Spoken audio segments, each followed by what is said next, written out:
some folks on the line or others that might be starting a little bit later than maybe they had hoped or maybe they wanted to. Maybe we'll call them late stage savers.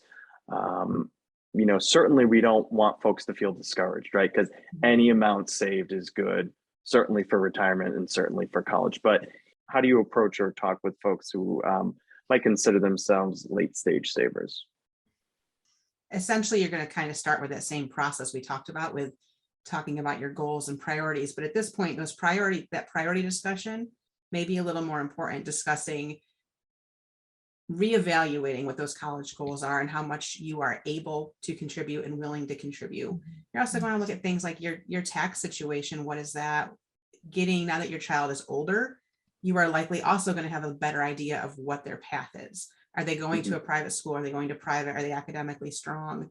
And you could actually start honing in a little bit on what the expected family contribution is going to be, the actual cost of college. We started talking a little bit about those priorities.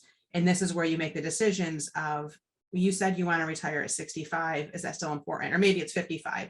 Is that still important to you? Or are you willing, is paying for college more important than retiring at 55 and you could work a year or two longer? And analyzing that plan, we talked about moves and changes. And I just kind of added a personal note, like a lot of people I think have guilt about this, that I got to this point in life and I haven't started and my kid is this age. But it's very hard, especially when your kids are younger. You may not have two people able to work at every one time, and there's literally are not the extra dollars to save.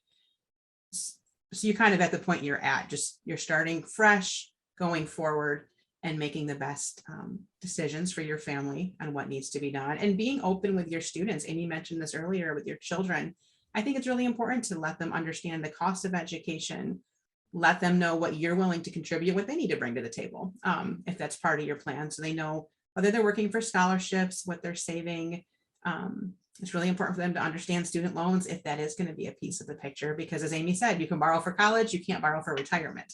So that's when we start talking finite dollar amounts. What are we bringing in? What's it going to look like on the other end of college as well?